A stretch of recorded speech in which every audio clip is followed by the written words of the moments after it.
Okay. Hello friends. இந்த நம்ம 12th question from exercise 8.4 தான் டேக்கிள் பண்ண போறோம். ஸோ அதுக்கு முன்னாடி நான் போன டேல பார்த்தோம்னு சொல்லிடுறேன். ஸோ போன டேல நம்ம 11th கொஸ்டின் ஃப்ரம் எக்ஸர்சைஸ் 8.4 கம்ப்ளீட்டா முடிச்சிட்டோம். ஸோ அந்த வீடியோ பார்க்கலன்னா அந்த வீடியோ பார்த்துட்டு இன்னைக்கு டேக்கு வாங்க. ஓகேவா? ஸோ இன்னைக்கு நான் 12th கொஸ்டின் ஸ்டார்ட் பண்றேன். ஸோ இதுல கொஸ்டின் என்ன கொடுத்துருக்காங்கன்னா, if A, B, C are any three events such that probability of B is twice as that of probability of A. First இந்த டிகோட் பண்ண ட்ரை பண்ணலாம் இந்த ஸ்டேட்மெண்ட்டை. So probability of B is 2 times greater than probability of A. அப்பனா என்ன அர்த்தம்? P of B is greater than P of A நீங்க டைரக்டா எழுதிடலாம். So P of B is greater than P of A by 2 times twice. So இப்ப P of A வந்து 5 இருந்துச்சுன்னா P of B 10 இருக்கும். So இப்ப 5 10 இப்ப நீங்க 10 is greater than 5 எழுதலாம். இதுல ஒரு பிரச்சனையும் இல்ல. பட் இது ரெண்டுத்தையும் நீங்க ஈக்குவல் டு சைன் வச்சு கம்பேர் பண்ணா என்ன பண்ணணும்? எப்ப P of B யும் P of A யும் ஈக்குவல் ஆகும்? இது எப்ப நடக்கும்? இது எப்ப நடக்கும்னா நீங்க P of A வை 2 ஆல மல்டிப்ளை பண்ணீங்கன்னா P of B யோட ஈக்குவல் ஆயிரும். அவ்வளவுதான். சோ அதான் நீங்க பண்ணணும். ஸோ இந்த 510 வந்து சும்மா நான் நம்பருக்காக எக்ஸாம்பிள் எடுத்துக்கிட்டேன். ஸோ நம்பர் வச்சு நான் சொல்லி கொடுத்தா உங்களுக்கு புரியுன்றக்காக எடுத்துக்கிட்டேன். So suppose P of B 10 இருந்துச்சுன்னா பி ஆஃப் ஏ நீங்க 5 மாதிரி அசியூம் பண்ணிக்கலாம். இப்போதான் உங்களுக்கு P of B will be 2 times greater than that of P of A நீங்க சொல்ல முடியும். ஓகேவா? ஸோ இப்போ நீங்க பி ஆஃப் ஏவை 2 ஆல மல்டிப்ளை பண்ணீங்கன்னா அது பி ஆஃப் பியோட ஈக்குவல் ஆயிரும். அவ்வளவுதான். So when you multiply P of A by 2 times it becomes equal to P of B. So 2 times P of A is equal to P of B நீங்க எழுதிக்கலாம். அவ்வளவுதான். So இந்த logic புரிஞ்சா உங்களுக்கு சூப்பரா இருக்கும். ஏன்னா சம்டைம்ஸ் இதை கன்ஃபியூஸ் ஆயிடுவாங்க நிறைய பசங்க. அதுக்கு தான் நான் இதை ஸ்பெசிஃபிக்கா மென்ஷன் பண்ணேன். இதை அதுக்கு தான் இதை ப்ராப்பரா நான் எக்ஸ்பிளைன் பண்ணேன். ஓகேவா? ஸோ அப்புறம் செகண்ட் பீஸ் ஆஃப் இன்ஃபர்மேஷன் என்ன கொடுத்துருக்காங்கன்னா, and probability of C is thrice as that of probability of A. அப்படின்னா என்ன அர்த்தம்னா P of C is 3 times greater than P of ஏன்னு அர்த்தம். ஸோ அகைன் நீங்க இங்க என்ன எழுதலாம்னா, என்ன ஸ்டேட்மெண்ட் எழுதலாம்னா, P of C probability of C is greater than probability of A. எவ்வளவு மடங்கு 3 times பெருசு. அப்படின்னா இது 15 இது 5 வச்சுக்கலாம். So 15 is greater than 5 by 3 times. ஓகேவா? 5 நீங்க 3 ஆல மல்டிப்ளை பண்ணா மட்டும்தான் அது 15 ஓட நீங்க ஈக்குவேட் பண்ண முடியும். சோ அப்ப நீங்க பேசிக்கா என்ன பண்ணணும்னா P of A வை 3 ஆல மல்டிப்ளை பண்ணீங்கன்னா it becomes equal to P of C. அவ்வளவுதான். இது புரிஞ்சுக்கிட்டாலே போதும். சோ இப்ப அழிச்சிடுறேன். இந்த நம்பர் எக்ஸாம்பிள் தேவையில்லை. So when you multiply P of A by 3 times it becomes equal to P of C. Since P of C is initially 3 times greater than P of A. அவ்வளவுதான். இனிஷியலா P of C வந்து 3 மடங்கு P of A வோட பெருசா இருக்கிறதுனால நீங்க P of A வை 3 ஆல multiply பண்ணீங்கன்னா it becomes equal to P of C. ஓகேவா? சோ இப்போ நீங்க என்ன எழுதலாம்னா இதுக்கு P of C is equal to 3 times P of A அப்படின்னு எழுதிக்கலாம். P of A times 3. ஓகேவா? சோ இவ்வளவுதான். இது புரிஞ்சுக்கிட்டா போதும். இந்த ரெண்டு ஸ்டேட்மெண்ட் நீங்க நல்லா ஞாபகம் வச்சுட்டா இந்த கொஸ்டின் முடிச்சிடலாம். சோ இப்போ இதெல்லாம் தேவையில்ல. சோ இப்போ நான் லைட்டா அழிச்சுக்கிறேன். இது ஏதோ கிளிச் இருக்கு இல்ல. சோ சாஃப்ட்வேர்ல எப்போதுமே அப்பப்போ கிளிச் வரும். ஓகே, இப்போ நான் என்ன பண்றேன், கிளிச் சரியாயிடுச்சு. சோ இப்போ மற்ற ஸ்டேட்மெண்ட்ஸ் எல்லாம் டிகோட் பண்ணலாம். And P of A intersection B equal to 1/6. இது ரொம்ப ஸ்ட்ரெயிட் ஃபார்வர்ட். இது கொடுத்துருக்காங்க. ஸோ இதையும் நான் எழுதிடுறேன். P of A intersection B equal to 1/6. So இப்போ அவங்க கொடுத்துருக்க இன்ஃபர்மேஷன் நான் அப்படியே கரெக்டாக எழுதிக்கிட்டே வரேன். அப்புறம் P of B intersection C equal to 1/4. Okay, P of B intersection C equal to 1/4. அப்புறம் என்ன கொடுத்துருக்காங்க, P of A intersection C equal to 1/8. Okay, so இப்போ நான் என்ன பண்றேன், இது கொஞ்சம் பெருசா இருக்கு, நான் குட்டியாக்கிறேன் ஃபர்ஸ்ட். ஸோ இது தள்ளி வச்சுட்டு குட்டியாக்கிறேன். ஓகே, இது தள்ளி இருக்கட்டும். அப்புறம் இதையும் தள்ளி வச்சுட்டு குட்டியாக்கிறேன். அவ்வளோதான். இது கரெக்டா இருக்கும்னு நினைக்கிறேன். ஓகே, பர்ஃபெக்டா இருக்கும். இப்போ நம்ம P of B intersection C எழுதிட்டோம். P of A intersection C equal to 1/8 கொடுத்துருக்காங்க. அதையும் எழுதிக்கலாம். P of A intersection C equal to 1/8. ஓகேவா? ஸோ இது எழுதியாச்சு. ஸோ இப்போ ஃபைனலாக அவங்க என்ன கொடுத்துருக்காங்கன்னா P of A union B union C equal to 9/10. அப்புறம் P of A intersection B intersection C equal to 1/15 கொடுத்துருக்காங்க. இதையும் எழுதிடலாம். So P of A union B union C equal to 9/10. P of A union B union C equal to 9/10. அப்புறம் P of A intersection B intersection C என்ன கொடுத்துருக்காங்க, 1/15 கொடுத்துருக்காங்க. இதையும் எழுதிக்கோங்க. P of A intersection B intersection C equal to 1/15. P of A intersection B intersection C equal to 1/15. அவ்வளவுதான். So இப்போ இதெல்லாம் தெரிஞ்சுக்கணும் நமக்கு.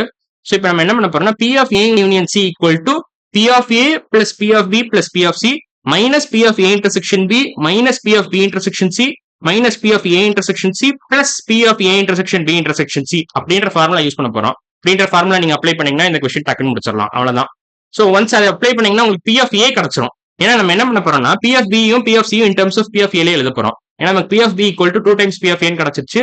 இதே மாதிரி P of C equal to 3 times P of A கிடைச்சிருச்சு. ஓகேவா? ஸோ இந்த ரெண்டு ஈக்குவேஷன் நம்ம யூஸ் பண்ணா உங்களுக்கு இந்த கொஸ்டின் நீங்க ஈஸியா சால்வ் பண்ணலாம். ஸோ ஒன்ஸ் இதெல்லாம் தெரிஞ்சிச்சுன்னா நம்ம இந்த டேரக்டா அப்ளை பண்ணலாம். So P of A intersection B intersection C 1/15 கொடுத்துருக்காங்க. P of A union B union C equal to 9/10 கொடுத்துருக்காங்க. So P of A union B union C equal to P of A. So first இந்த formula ஃபுல்லா எழுதிடுறேன் பேசிக்கா. P of A union B union C equal to P of A. So இதுக்கு நான் white colour use பண்றேன். P P of A plus P of B plus P of C. ஓகேவா, இது எழுதிக்கோங்க அப்படியே. Plus P of C minus P of A intersection B plus B intersection C plus P of B. Okay, அதை நான் பொறுமையாக எழுதுறேன். Minus P of A intersection C plus P of B intersection C plus P of C intersection A அப்படின்னு போட்டுக்கோங்க. ஓகேவா, plus P of A intersection C போடுங்க, இல்லை C intersection ஏ ரெண்டும் கம்யூட்டேட்டிவ் தான், ரெண்டு ஈக்குவல் தான். ஸோ ஆக்சுவலாக இங்கே தப்பு பண்ணிட்டேன்னு நினைக்கிறேன், சின்னதாக ஒரு தப்பு பண்ணியிருக்கேன்.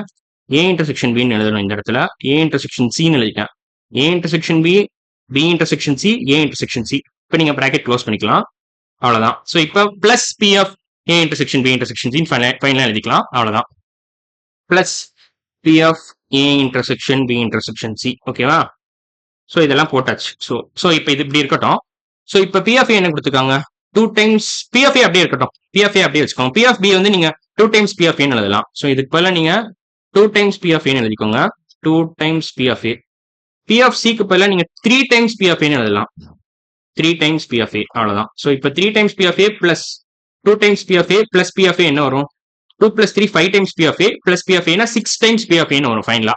So 6 times P of A நீங்க அப்படியே எழுதிக்கலாம், ஏன்னா பி ஆஃப் ஏ என்ன நமக்கு தெரியாது. அவங்க ஃபைனலா கொஸ்டின் என்ன கேட்கறாங்கன்னா find P of A, P of B, P of சின்னு கேட்கறாங்க. ஸோ நம்ம இதை அப்படியே வச்சுக்கோங்க. ஓகேவா, இப்போ P of A intersection B plus B intersection C plus A intersection C என்ன வரும், இந்த 3 குவான்டிட்டியும் ஆட் பண்ண என்ன வரும், ஏ இன்டர்செக்ஷன் பி என்ன கொடுத்துருக்காங்க, 1/6 பிளஸ் 1/4 பிளஸ் 1/8 பண்ணும் நீங்க. ஸோ 1/6 பிளஸ் 1/4 பிளஸ் 1/8 பண்ணீங்கன்னா உங்களுக்கு என்ன வரும், 1/6 பிளஸ் 1/4 பிளஸ் 1/8. இது மூணுத்துக்கும் எல்சிஎம் எடுக்கணும் ஃபர்ஸ்ட்.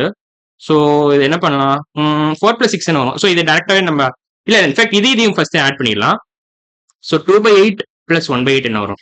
ஸோ 1/4 நீங்க 2/8 எழுதலாம். பேசிக்கா இன்டூ 2 டிவைட் பை 2 போட்டீங்கன்னா உங்களுக்கு 2/8 கிடைச்சிரும். So 2/8 plus 1/8 is nothing but 3/8.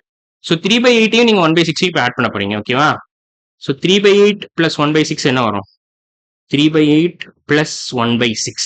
So இப்போ நீங்க டேரக்டா இதை மல்டிப்ளை பண்ணலாம், கிராஸ் மல்டிப்ளை பண்ணலாம். So 3 into 6 18, 8 into 1 8. So divide by 8 into 6. So இதை நீங்க இப்படி பண்ணணும். நீங்க பேசிக்கா என்ன பண்ணணும்னா இதையும் மல்டிப்ளை பண்ணுங்க, இதையும் மல்டிப்ளை பண்ணுங்க, அப்புறம் ஓவரால் இதையும் மல்டிப்ளை பண்ணணும். ஸோ இது டினாமினேட்டர்ல வரும் 8 into 6ன்றது 6 into 3 plus 8 into 1 divide by 8 into 6ன்னு வரும். So 6 into 3 plus 8 into 1 the whole divided by 8 into 6. ஓகேவா, ஸோ இப்போ 6 into 3 18 பிளஸ் 8, 18 பிளஸ் 8னா என்ன வரும், 28 26ன்னு வரும். 26 டிவைட் பை 6 6 36, 7 6 42, 8 6 48, அவ்வளோதான். ஸோ இப்போ நீங்க சிம்பிளிஃபை பண்ணீங்கன்னா என்ன வரும்னா 26/48 சிம்பிளிஃபை பண்ண 13/24ன்னு வரும், அவ்வளோதான். ஸோ இந்த கிரீன் ஸ்டெஃப்க்கு பதிலாக நீங்க டேரக்டா 13/24ன்னு போட்டுக்கலாம். ஸோ மைனஸ் 13/24ன்னு எழுதிக்கலாம் டேரக்டா. ஓகேவா, ஸோ நான் ஃபர்ஸ்ட் கரெக்டா பண்ணிருக்கேன்னு பாக்குறேன். So A intersection B 1/6 1/4 1/8 correct தான். ஓகே, ஒன்றும் பிரச்சனை இல்லை. 1/6 பிளஸ் 1/4 பிளஸ் 1/8 தான் பண்ணிருக்கேன், கரெக்ட் தான். ஓகே 13/24 கரெக்ட் தான். ஸோ இந்த கிரீன் ஸ்டெஃப்க்கு பதிலாக நீங்க டேரக்டா 13/24ன்னு எழுதிக்கலாம். Plus P of A intersection B intersection C அது 1/15 கொடுத்துருக்காங்க. ஸோ 13/24 பிளஸ் இல்ல மைனஸ் 13/24 நீங்க எழுதிக்கலாம். ஸோ நான் என்ன பண்றது, அழிச்சிடறேன் டேரக்டா, மறுபடியும் கிளிச் இருக்கு. ஸோ அதுக்கு ஒன்றும் பண்ண முடியாது பெருசா. அன்பார்ச்சுனேட்லி எனக்கு இந்த ப்ராப்ளம் இருக்கு. ஸோ இப்போ இதெல்லாம் தேவையில்லை. ஸோ இதை நம்ம எடுத்துடலாம். ஸோ ஸ்பேஸ் நிறைய கிளியர் பண்ணால் நல்லா தான் இருக்கும். ஸோ இதுவும் போயிடுச்சு, இப்போ நல்லதா போச்சு. ஸோ இப்போ இந்த இடத்துல நீங்க மைனஸ் 13/24 எழுதிக்கலாம் அந்த கிரீன் ஸ்டெஃப் எல்லாம்.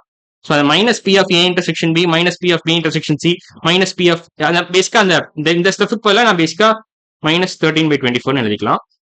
ஸோ இப்போ இதுக்கு பதிலாக நீங்க என்ன பண்ணலாம், 6 டைம்ஸ் பி ஆஃப் ஏன்னு எழுதிக்கலாம். So P of B plus P of C நீங்க 5 டைம்ஸ் பி ஆஃப் ஏன்னு நம்ம கூப்பிடுறோம்ல, நம்ம எழுதிட்டோம்.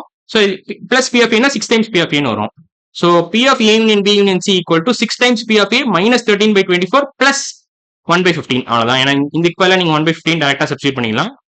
So P of A union B union C equal to P of A union B union C equal to 6 times P of A minus 13/24 plus 1/15. ஓகேவா, 6 times P of A 6 times P of A plus இல்ல minus 13/24 plus 1/15, அவ்வளவுதான்.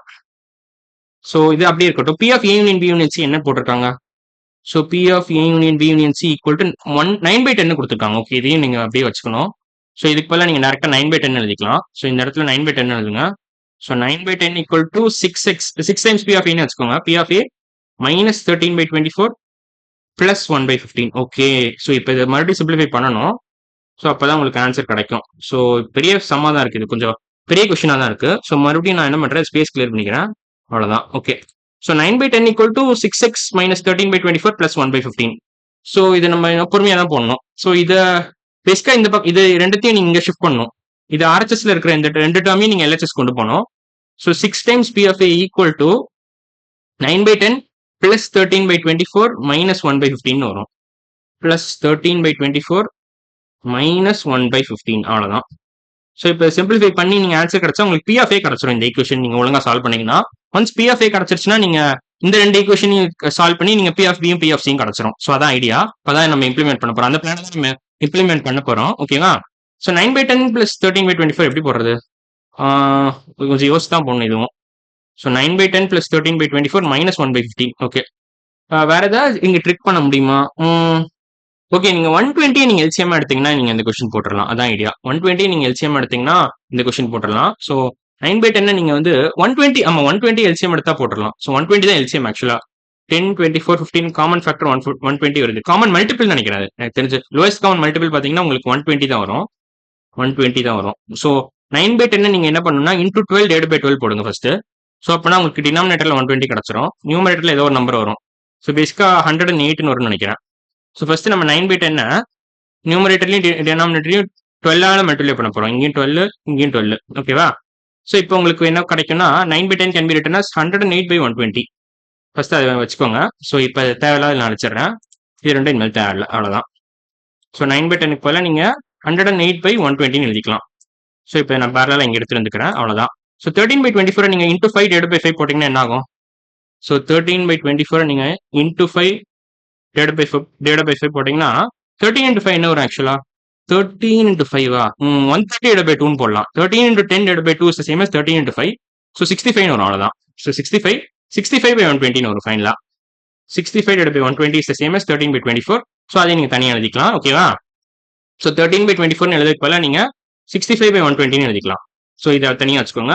Minus 1/15. So 1/15 நம்ம டினாமினேட்டர்ல எப்படி 120 கொண்டு வரது? So அதுக்கு நீங்க எதால மல்டிப்ளை பண்ணணும் பேசிக்கா? ஸோ 1/15 நீங்க எப்படியாவது சம்திங் பை 120 அப்படின்னு கன்வெர்ட் பண்ணணும். ஸோ அது எப்படி பண்ணலாம்? ஸோ 1/15 நீங்க என்ன பண்ணணும்னா இங்க கீழே வந்து நீங்க 10 9 okay 15 into something you should give you 120. So 8ஆல மல்டிப்ளை பண்ணணும், அவ்வளவுதான். 8. ஸோ 8/120 வரும், அவ்வளவுதான். 8/120. ஸோ 8 into 8 divided by 8 போட்டீங்கன்னா you will get 8/120. So minus 8/120 நீங்க போட்டுக்கலாம். ஓகேவா? 8/120 அவ்வளவுதான். ஸோ இப்போ இதை தனியா வச்சுக்கோங்க. ஸோ இப்போ நான் இதெல்லாம் அழிச்சிடுறேன். ஸோ இது தேவையில்லை வந்து. ஓகேவா? ஸோ இப்போ நம்ம 108/120 பிளஸ் 65/120 மைனஸ் 8/120 தான் நம்ம கால்குலேட் பண்ண போறோம். ஸோ இதுக்கு நம்ம எப்படி பண்ணலாம்?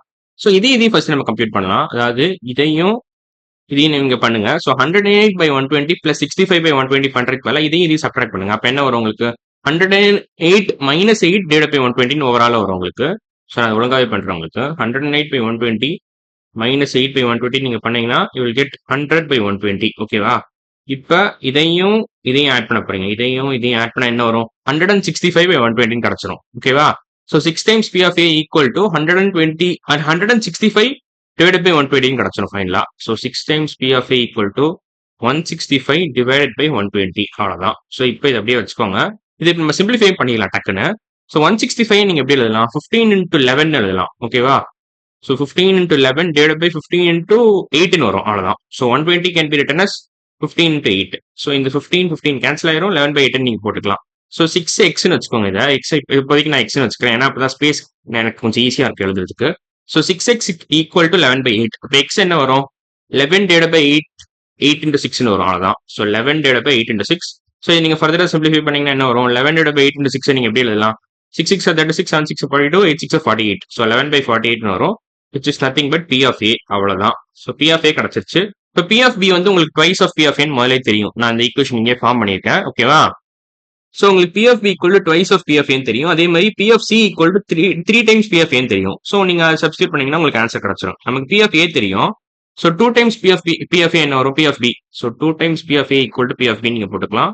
ஸோ 2 times 11/48 போடணும். So P of B is nothing but 2 times 11/48. So 2 into 11/48 போடணும். ஸோ நீங்க 11/24 எழுதலாம் ஐடியலா. ஸோ 2 into 11/48 நீங்க சிம்பிளிஃபை பண்ணீங்கன்னா நீங்க ஃபைனலா 11/24 எழுதிக்கலாம். ஓகேவா? ஸோ இங்க இது கேன்சல் ஆயிரும். ஸோ அப்போ 24 வரும் கீழே. அப்படிதான் சொல்றேன். ஸோ இப்போ நான் அழிச்சிடுறேன். ஸோ நான் க்ளீனாக 11/24 ஃபைனலாக எழுதிக்கிறேன். So P of B is nothing but 11/24. P of C என்ன வரும்? P of C is 3 times greater than P of A. ஓகேவா? So 3 times P of A is nothing but P of C. So அதையும் நீங்கள் எழுதிக்கலாம். P of சின்னு போட்டுக்கோங்க. So 3 times P of A என்ன வரும்? 3 டைம்ஸ் 11/48 வரும். 3 into 11/48. இப்போ சிம்பிளிஃபையே பண்ண முடியாது. ஏன்னா 3க்கும் 48க்கும் காமன் ஃபேக்டர்ஸ் கிடையாது. 11 into 3 போட்டிங்கன்னா 33 வரும். ஸோ 33/48 எழுதிக்கலாம். அவ்வளோதான். So 3 times P of A is nothing but P of C. So P of C தெரியும், பி ஆஃப் பி தெரியும், பி ஆஃப் ஏவும் தெரியும். P of A equal to 11/48. So ஃபைனலாக ஆன்சரை நீங்கள் என்ன எழுதலாம்னா P of A equal to 11/48, P of B equal to 11/24, P of C equal to 33/48. அவ்வளோதான். ஸோ அந்த கொஸ்டினுக்கான ஆன்சர் இதான் வரும். ஸோ நான் க்ளீனாக எழுதிக்கிறேங்க. ஸோ 11/48, 11/24, 33/48. அவ்வளோதான். ஸோ நம்ம எக்ஸசைஸ் 8.4லேருந்து 12th கொஸ்டின் கம்ப்ளீட்டாக முடிச்சிட்டோம். அடுத்த வீடியோ நம்ம என்ன பண்ணலாம்னா 13th question from exercise 8.4 start பண்ணலாம். ஸோ இன்னைக்கு வீடியோவில் தான், அடுத்த வீடியோவில் பார்க்கலாம். பாய்.